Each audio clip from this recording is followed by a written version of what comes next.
J'aimerais commencer peut-être avec un premier point, la crise anthropologique. La crise anthropologique est sans doute un des grands défis de notre temps. Elle a passé par plusieurs stades, mais finalement la question fondamentale, c'est mais qu'est-ce qu'une personne humaine? Est-ce qu'on peut encore définir aujourd'hui une personne humaine? Est-ce qu'on peut encore dire aujourd'hui qui est une personne humaine? Et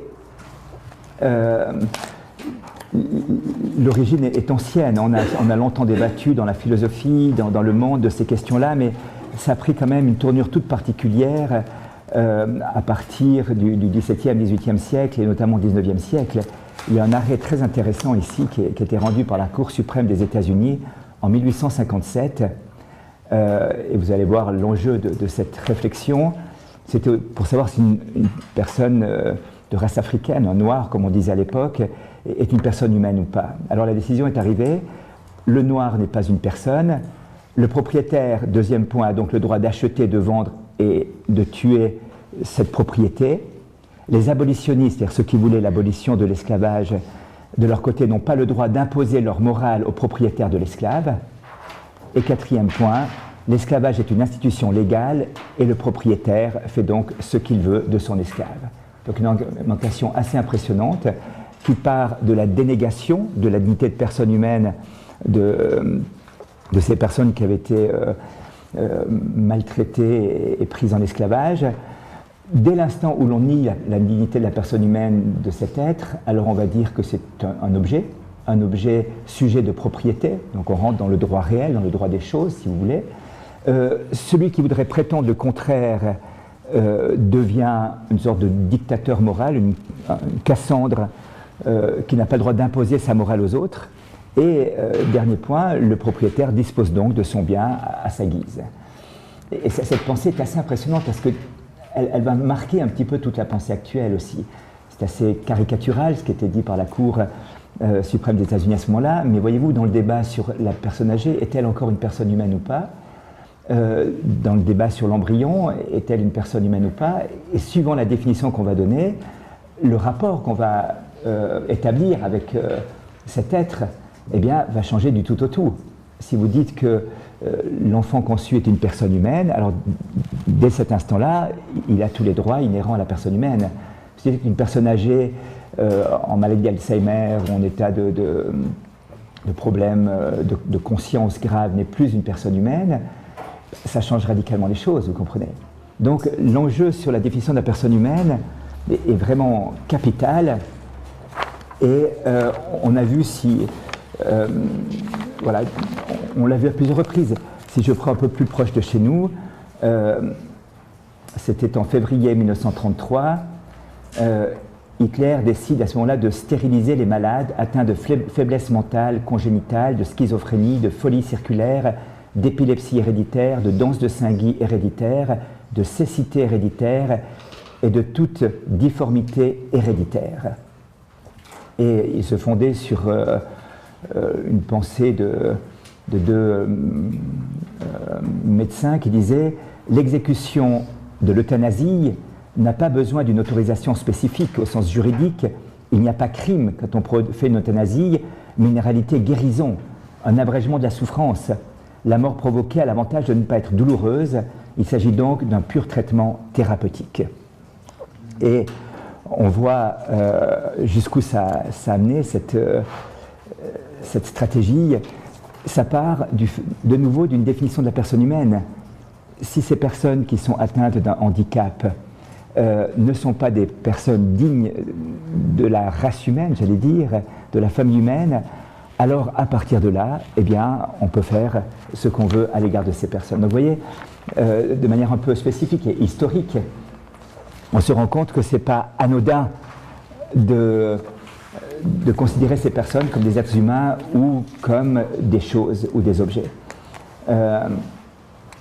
Et toute une pensée eugénique s'était élevée à partir de Galton, qui tenait la chaire d'eugénisme à Oxford, je crois, et qui disait finalement il faut arriver à une sorte de perfectionnement de la race humaine.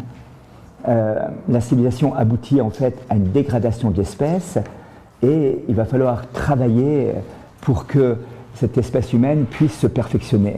et puisse atteindre une certaine capacité intellectuelle, une certaine valeur à travers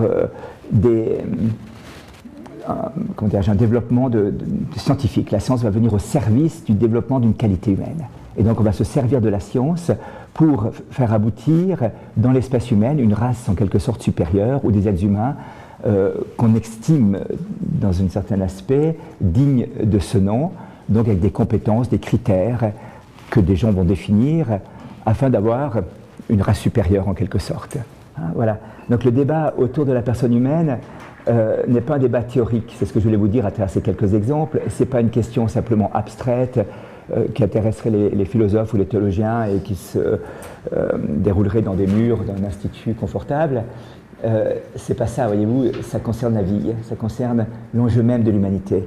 Et de manière assez particulière, je dirais que la mondialisation telle qu'on l'a vue aujourd'hui amène à quelque chose d'assez paradoxal par rapport au principe même de la mondialisation, c'est que ça nous ramène quasiment nécessairement à la responsabilité personnelle.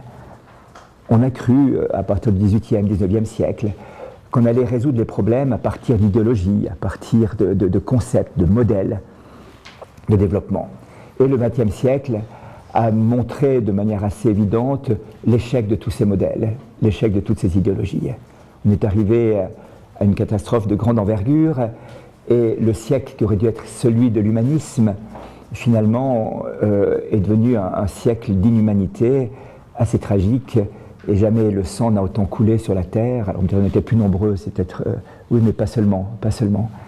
Au contraire, l'idée même de vouloir réussir une humanité, une justice sur la terre et échouer aussi lamentablement que cela était quand même une catastrophe et un constat d'échec profond. Mais ce constat d'échec n'est pas simplement dû à des soubresauts de l'histoire, il est dû à la pensée même qui sous-tendait cette histoire, de vouloir penser des modèles. Je lisais récemment, je n'ai pas pu vérifier totalement, mais vous avez peut-être entendu parler de Pol Pot, qui était un dictateur au Cambodge dans les années 80, et qui, en l'espace de 4 ans, a massacré à peu près 2 millions de personnes sur 8,5 millions d'habitants. Et alors, il s'était revendiqué du communisme, bien sûr, mais un livre sur lui est sorti il y a quelques mois en arrière, dans le cadre des procès qui ont lieu maintenant contre les Khmers rouges. C'était ce groupe qui s'était constitué pour établir un nouveau monde. Et dans ce livre, il précisait que Pol Pot s'était inspiré de l'idée de Rousseau. Et l'idée de Rousseau était la suivante, c'est que l'homme n'est bon et la société le corrompt. Et alors, Pol Pot s'était dit, mais si j'enlève tous les corrupteurs de la société, c'est-à-dire tous ceux qui ont des responsabilités, tous ceux qui forgent la société actuelle et qui font que l'homme est corrompu, c'est-à-dire tous les enseignants, tous les cadres, et toutes ces personnes-là, j'aurai une masse de personnes qui sera la masse un petit peu basique, j'allais dire, d'humanité du pays, et avec elle on va pouvoir bâtir enfin une humanité bonne à partir de ces gens qui participent à la bonté originelle, à la bonté première en quelque sorte. Et donc, on va tuer 2 millions de personnes pour établir une société bonne, vous voyez. C'est intéressant de voir le processus intellectuel. Il y a une méchanceté terrible derrière ça, bien sûr, mais dans la logique intellectuelle, ce n'est pas la méchanceté qui préside à ça, c'est de vouloir bâtir une bonne société. Et pour bâtir une bonne société à partir d'une idée fausse, c'est que l'homme n'est bon et que la société le corrompt, eh bien, à partir de cette idée fausse, ou partiellement vraie, pourrait-on dire, on le verra plus tard, eh bien, on va en déduire une stratégie politique, militaire, qui amène à une tragédie d'humanité. Hein. Donc, on a voulu, durant le XXe siècle, faire ça, et on arrive à un échec. Je crois que tout le monde l'a constaté. Il y a une très belle encyclique de Benoît XVI qui s'appelle Spe Salvi, Sauvé dans l'espérance, la deuxième encyclique qu'il a écrite, et qui reprend un petit peu cette idée-là, montrant comment une certaine idéologie du progrès a conduit à un échec total. J'en dirai un mot tout à l'heure aussi. Et donc, on arrive au XXIe siècle à quelque chose de paradoxal, je vous disais tout à l'heure, où la mondialisation ne se trouvera plus dans une logique de structure et d'idéologie ou de modèle, mais dans le cœur de la personne humaine. Et ça, c'est extraordinaire. C'est la grande chance de la mondialisation. Quelque part, de nous dire, mais aujourd'hui, personne n'a les clés pour bâtir un modèle qui serait capable d'introduire et de coordonner tous les paramètres d'une société mondiale juste, ou d'une société de bonheur. Personne aujourd'hui n'est capable d'envisager un avenir, même à court terme, même du jour au lendemain, j'allais dire, quand on voit l'état de l'économie aujourd'hui, des bourses et tout ça, on se dit, attends, on ne sait plus très bien où on navigue, eh bien, on n'a plus de modèle, on n'a plus d'idéologie capable de penser la globalisation. Et du coup, je crois que c'est une chance. On devrait arriver à la conclusion que finalement, il n'y a d'humanité que dans les êtres humains qui la composent.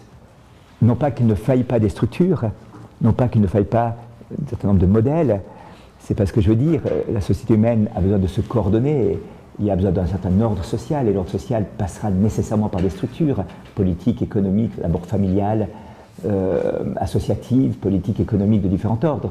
Donc, c'est pas ça que je veux dire, mais ce sont des personnes qui forment les structures, voyez-vous. Ce sont des personnes qui sont derrière l'État, le gouvernement, telle entreprise a licencié 200 personnes. Oui, mais il y a bien une personne qui a pris la décision. Alors bien, cette personne a été manipulée, pressée par les actionnaires qui devaient dire que oui et non. Oui et non. Oui, sans doute, parce qu'elle n'était pas seule en jeu dans cette décision qu'elle va prendre, mais ultimement, elle pose un acte définitif qui va être déterminant. Et c'est cet acte-là qui va être marquant. Hein. On a vu ça pendant le massacre au Rwanda, où des gens refusaient de déclarer leur ethnie en disant « moi je suis un être humain ». Certains ont été plus loin en disant « moi je suis prêtre catholique, je suis religieuse catholique, et j'appartiens pas à une ethnie particulière, j'appartiens à l'humanité ». Et ces gens qui sont là sont mes frères et sœurs en humanité. Et par conséquent, eh bien, au titre de mon humanité, je refuse de rentrer dans cette logique-là. Et certains sont fait massacrer par les gens de leur propre ethnie parce qu'ils se revendiquaient de cette commune humanité qui dépassait les distinctions ethniques.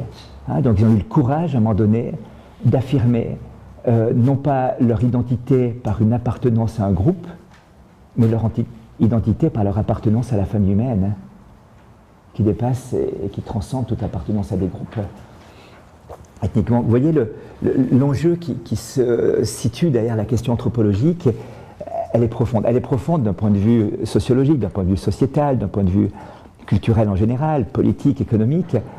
Elle est aussi essentielle du point de vue personnel, parce que finalement nous appartenons à cette famille humaine. Il n'y a rien de plus élémentaire que de faire l'expérience de notre humanité. Vous êtes là, vous rencontrez d'autres personnes, vous vous retrouvez dans la solitude, vous pensez, vous réfléchissez, vous agissez. C'est en tant qu'être humain que vous posez tous ces actes. On le verra aussi plus tard. Et en même temps, mais qui suis-je ?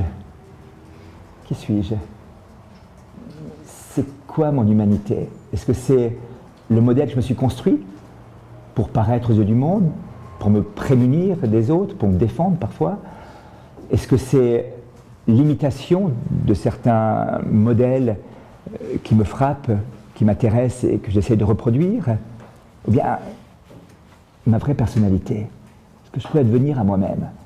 J'étais un jour dans un bistrot, puis il y avait 5 jeunes qui étaient là. Alors, vous avez tous le même look, tous noirs, habillés en noir, les mêmes Santiago, les mêmes piercings. Un avait 2 piercings de plus, je pense qu'il était le boss, comme ça, partout. Ils fumaient les mêmes cigarettes et buvaient la même bière. Et puis, ils étaient en train de critiquer l'armée, comme ça. Puis moi, je suis sur la table à côté, et puis ils parlaient tellement fort que je me tourne vers eux à un moment donné, puis j'écoutais. Moi, pour l'armée, j'ai rien contre ni pour, mais enfin, ça m'étonne de la critiquer comme ça, parce que c'est déjà prêt pour l'armée. Comment ça, on est prêt pour l'armée? La discussion s'est engagée. Je dis, vous avez vu le look que vous avez? Vous avez tous le même uniforme. Vous fumez tous les mêmes cigarettes, vous buvez la même bière, et vous avez tous le même langage et tous la même pensée. Personne n'ose dire autre chose que ce que l'autre dit, et vous le répétez, vous rajoutez une couche par-dessus, et comme ça. Alors moi, il me semble que vous êtes tout à fait prêts pour l'armée. Vous êtes vraiment des clones parfaits, prêts à obéir à tout ce qu'on vous dira de faire en fonction du leader qui vous commandera. Alors, on a commencé à une discussion assez tendue, vous voyez. Je n'avais pas le même look que... et alors, à ce moment-là, j'ai dit, mais je m'en fous de ton look, tu vois, un piercing ici, bon, c'est pas très confortable. Enfin, c'est notre débat, mais la question fondamentale, c'est qu'est-ce qu'il y a derrière ton look? Qu'est-ce qu'il y a derrière ton apparence? T'es qui? Tu es qui? Quand tu es seul, chez toi, tu es qui? Tu sais qui tu es? Quand tu n'es pas dans le groupe, est-ce que tu sais comment tu t'appelles? Ton prénom, tu le connais, bien sûr, ton nom, tu le connais, mais ton identité profonde, qu'est-ce qui te fait vivre? Qu'est-ce qui te fait exister? Qu'est-ce qui fait que ta vie sur la Terre a un sens? Est-ce que vous savez ça? Et là, il y a un grand silence. Et le débat s'approfondit de manière assez intéressante. Ça n'a pas été très très loin, autour de la bière, je peux vous dire. Il y a déjà quelques-unes qui étaient déjà quelques cadavres au bord de la table, donc à un moment donné, l'esprit s'obscurcit au fur et à mesure que la quantité de bière s'ingurgite. Mais je crois que c'est important, voyez-vous. Hein, donc, à la fois la personne humaine comme débat sociétal, j'allais dire de société, mais aussi la personne humaine pour moi-même. Qui suis-je? Comment je vais me construire? Quel est le mode d'emploi du bonheur? Est-ce qu'il y en a un déjà? Est-ce qu'il y a un bonheur unique ou est-ce qu'il y a plusieurs bonheurs? Est-ce que chacun fait son bonheur? Est-ce que chacun a son mode d'emploi du bonheur? Ou bien est-ce qu'il y aurait un mode d'emploi du bonheur qui pourrait correspondre à la famille humaine tout entière? Auquel cas, il y aurait une unité plus profonde de la famille humaine qui permettrait de se retrouver au-delà des apparences. Alors, un petit mot aussi dans cette crise anthropologique, un cri de... le premier qu'il avait crié, vous savez, c'est Jean-Paul II. Sylvain Charton vous a fait mention de ça tout à l'heure, en disant, finalement, Jean-Paul II avait compris l'enjeu, avait compris que la grande crise de l'humanité était une crise anthropologique. C'est à partir de c'est un ami qui me téléphonait, je pense qu'il a donné des cours cette année, et qui venait de parler avec Jean-Paul II, et à qui Jean-Paul II avait dit, mais la crise est anthropologique, il faut faire quelque chose pour l'anthropologie. Et comme on nous proposait cette maison, moi ça fait tilt immédiatement, je dis voilà, Institut d'anthropologie à Bourguillon, à Fribourg. Celui qui a eu quelques étapes pour construire ça, mais c'était l'idée fondatrice de ça. Et Benoît XVI, reprenant cette idée-là, disait la science de l'homme, c'est-à-dire l'anthropologie, est la plus nécessaire des sciences aujourd'hui. Il le disait en janvier 2008 devant l'Académie pontificale des sciences sociales, en disant véritablement, il va falloir repenser l'homme humain. L'homme n'est pas le fruit du hasard, dit-il, ni d'un faisceau de convergence, ni de déterminisme, ni d'interaction physico-chimique. Il est un être jouissant d'une liberté qui, tout en prenant en compte sa nature, transcende cette dernière et qui est le signe du mystère d'altérité qu'il habite. C'est dans cette perspective que le grand penseur Pascal disait que l'homme passe infiniment l'homme. Cette liberté qui est le propre de l'être homme fait que ce dernier peut orienter sa vie vers une fin, qu'il peut, par les actes qu'il pose, se diriger vers le bonheur auquel il est appelé pour l'éternité. Cette liberté fait apparaître que l'existence de l'homme a un sens. Dans l'exercice de son authentique liberté, la personne réalise sa vocation, elle s'accomplit, elle donne forme à son identité profonde. C'est aussi dans la mise en œuvre de sa liberté qu'elle exerce sa responsabilité propre sur ses actes. En un sens, la dignité particulière de l'être humain est à la fois un don de Dieu et une promesse d'un avenir. L'homme porte en lui-même la capacité spécifique de discerner ce qui est bon et ce qui est bien, et de le mettre en œuvre. Voilà. Donc, une réflexion profonde sur la personne humaine, où l'homme, finalement, est toujours plus que ce qu'il apparaît et ce qu'on peut en percevoir. Et il y a un mystère de la personne humaine, non pas seulement de l'ordre intellectuel, mais de l'ordre existentiel. Allez savoir, si vous regardez dans le miroir le matin, peut-être les yeux pas en face du trou, les cheveux en pétard, non, mais ça ne dit pas tout de votre personnalité quand même. Et même le soir ou en plein midi, vous pouvez continuer, il y a quelque chose qui dépasse. Et des fois, on est là, on se dit, mais attends, mais je ne me comprends pas tellement. Et rassurez-vous, vous n'êtes pas le seul, puisque Saint Paul déjà disait, il y a des choses que je ne comprends pas. Je ne fais pas le bien que je voudrais, puis je fais mal que je ne voudrais pas. Ça n'arrivait qu'à Saint Paul, ça ne nous arrive pas, bien sûr. Hein, mais à Saint Paul, il arrivait des choses comme ça, vous imaginez. Il ne faisait pas le bien qu'il voulait, il faisait mal qu'il ne voulait pas. Il dit, mais qui me délivrera de cette loi de la chair, en quelque sorte, de cette loi du péché qui m'habite? Et dans son voyage en Angleterre, l'année dernière, Benoît XVI avait repris cette chose-là en disant « L'éducation ne doit jamais être considérée selon une optique purement utilitaire. Il s'agit de former la personne humaine en lui donnant le bagage nécessaire pour vivre pleinement sa vie. En bref, il s'agit de transmettre la sagesse. »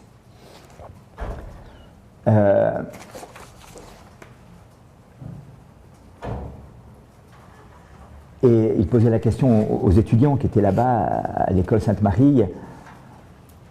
Nous vivons dans une culture de la célébrité et les jeunes sont souvent encouragés à se modeler sur des personnalités du monde du sport ou du spectacle. La question que je vous pose aujourd'hui, mais quel type de personne aimeriez-vous être vraiment? qui vous voudriez être? Qu'est-ce qu'il y a? Et il ajoutait, chaque matière que vous étudiez fait partie d'un plus grand dessein. Ne vous enfermez jamais dans les limites étroites de la matière que vous étudiez. Le monde, bien sûr, a besoin de bons chercheurs, mais une perspective scientifique devient dangereusement étroite si elle ignore la dimension religieuse, éthique de la vie. Et donc, si elle ne se fonde pas sur une vision anthropologique, sur une vision de la personne humaine. Voilà. Donc, il y a cette question fondamentale qui se trouve au cœur de notre monde. Et donc, pour ça que c'est tellement important de penser la personne humaine et de devenir des personnes humaines debout, de se construire comme personne humaine. Parce que vous allez ensuite devoir agir comme une personne humaine, donc assumer votre liberté et accomplir votre humanité. Vous allez le vivre personnellement, mais aussi relationnellement, dans une vie de don de vous-même, soit conjugale, soit consacrée, soit professionnelle également. Si vous ne savez pas quel est avec qui vous travaillez, si ce sont des chiffres, des statistiques, des nombres de personnes, vous n'allez plus rien comprendre à votre travail. C'est un ami chef d'entreprise qui me racontait qu'un jour, il dirigeait une succursale suisse d'une grande entreprise américaine, et puis le patron, le CEO américain vient visiter l'entreprise, les choses se passent bien, puis le vendredi soir, juste avant de rentrer dans sa voiture et de partir, il lui dit à propos, pour lundi, vous en mettez 10% à la porte. Vous faites un plan de restructuration. Puis il dit, attendez, ça ne va pas, on va passer le week-end ensemble, enfin le vendredi ensemble, on a passé tout ce temps, on a discuté d'un tas de choses, vous avez vu les chiffres, vous avez vu la rentabilité, vous avez vu le fonctionnement, pas un mot là-dessus, et avant de partir, vous me dites une chose pareille, mais attendez, prenez un peu de temps et on va discuter, c'est pas normal de faire comme ça. Il dit, ne discutez pas, si vous n'êtes pas d'accord, vous êtes le premier sur la liste. Alors c'était assez rude, vous comprenez, et alors il téléphone à des amis, chefs d'entreprise aussi, il leur dit, voilà ce qui m'est arrivé, c'est incroyable, qu'est-ce que vous pensez? Ces amis ont eu cette réflexion assez intéressante, ils leur dit, écoute, il y a deux possibilités. Si tu es prêt à porter ton job, on passe le week-end, on va au chalet, et puis on réfléchit à une réponse à apporter à ton PDG. Si tu n'es pas d'accord de perdre ton job, on va jouer au golf tout le week-end, on oublie tout. Lundi, tu appelles ton DRH, ton directeur des relations humaines, et tu lui mets sur le travail en disant, voilà, pour ce soir, donnez-moi un plan de restructuration. Et tu dis que c'est le DRH qui a fait. On aura joué au golf, on sera bien marré, et c'est fini. Maintenant, si tu es prêt à perdre ton job en réfléchissant sur le sens de l'entreprise et de ce que tu vas poser comme acte, alors on est prêt à passer le week-end avec toi et plancher là-dessus avec toi. On aura une bonne bouteille quand même, mais on va plancher. Il a dit, ok, je suis prêt à perdre mon job. Donc ils sont partis au chalet, ils ont passé tout le week-end à travailler sur cette question-là. Et lundi matin, alors qu'il est arrivé à un plan de restructuration, déplacement d'employés d'un secteur à l'autre, il y a des secteurs un peu moins rentables, c'était vrai, il y avait peut-être un surdimensionnement d'employés dans certains secteurs et, qui pourraient être déplacés ailleurs, et puis quelques pré-retraites, mais aucun licenciement. Et il envoie à son patron le lundi matin ce projet de restructuration avec en copie, si ce projet n'est pas accepté, vous avez ma lettre de démission, comme ça vous évitera de me donner le congé. Et il reçoit le soir, en retour de fax, la proposition avec un grand OK à travers, sans autre commentaire, sans rien d'autre. Et donc voilà, il est resté à son poste en ayant pris le risque. Hein, mais son idée c'était, tiens, il y a des personnes humaines là derrière, des personnes humaines. Et je ne suis pas avec des chiffres, je ne suis pas en train de jongler avec des chiffres, des statistiques de rentabilité, des choses comme ça. Je suis en train de travailler avec des personnes humaines et des collaborateurs humains. Et comment est-ce que je vais maintenant penser ma responsabilité à l'égard de ces personnes, tout en sachant très bien qu'une entreprise doit être rentable parce qu'autrement tout le monde est au chômage et que voilà, il y a un monde compétitif quand même assez important dans lequel il va falloir s'insérer aussi. Donc il y a des contingences, des difficultés qui sont là.